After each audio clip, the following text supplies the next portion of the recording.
Karena program PSR ini telah berjalan, kami sudah tersambung dengan Andi Akmal Pasludin, anggota Komisi 4 DPR RI. Selamat siang Pak Andi, apa kabar? Selamat siang Mbak Anike, alhamdulillah baik. Pak Andi, bagaimana Anda melihat perkembangan program Permajaan Sawit Rakyat atau PSR yang diluncurkan pertama kali oleh Presiden Joko Widodo pada tahun 2017 hingga sekarang? Baik, kalau kita melihat dari data yang ada ya bahwa dari tahun 2016 sampai sekarang itu sudah terrealisasi sekitar 196.000 ya hektar kebun rakyat yang telah mendapatkan bantuan ataupun hibah dari BPDPKS, Badan Pengelola Dana Perkebunan Kelapa Sawit. Dan kita berharap bahwa angka ini bisa bertumbuh dan tentunya di tahun ini dan tahun depan kita berharap bahwa penambahan kebun ya, sampai 180.000 hektar ini bisa tercapai. Karena dari data yang ada menunjukkan bahwa kebun rakyat ini kurang lebih 6 juta hektar dan ada sekitar 2 juta hektar yang perlu adanya program peremajaan sawit rakyat atau PSR atau replanting ini. Saya kira ini jumlah 2 juta hektar ini menjadi pekerjaan rumah bagi pemerintah, bagi DPR, bagi swasta dan masyarakat. Bagaimana supaya pertumbuhan ataupun realisasi daripada program PSR ini bisa dimaksimalkan gitu ya dengan dana yang tersedia gitu seperti itu. Baik Pak Andi, seperti yang Anda sampaikan bahwa program PSR ini sesungguhnya adalah salah satu bentuk komitmen pemerintah untuk mewujudkan dan menyejahterakan petani sawit. Apakah sejak Ya. diluncurkan sudah terlihat indikasi bahwa capaian tersebut sudah mulai terlihat? Ya betul bahwa memang ini merupakan bagian program strategis nasional ya, sekaligus juga bagian daripada program untuk pemulihan ekonomi nasional pada saat pandemi COVID ini.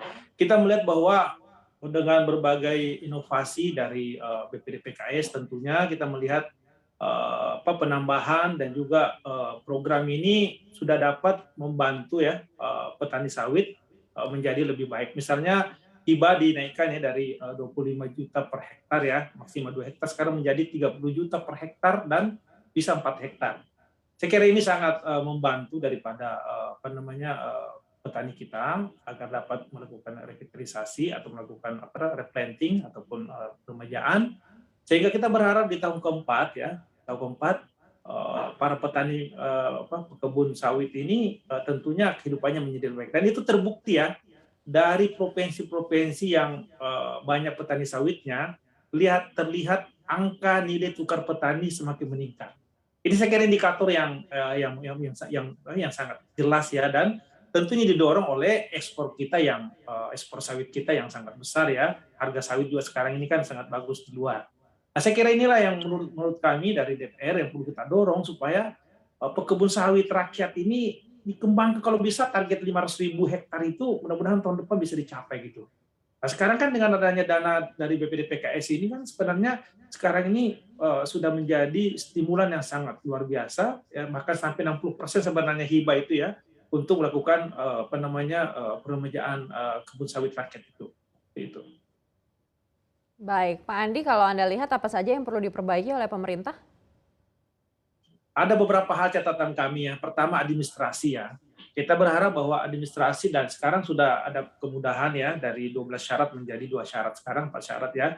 Ini sekiranya perlu dibantu para petani kita, kelompok tani pekebun sawit ini, itu yang pertama. Yang kedua, masalah legalitas lahan, perizinan ya, bersinggungan dengan kawasan hutan, dengan gambut, ini perlu ada kejelasan gitu ya, ada kepastian.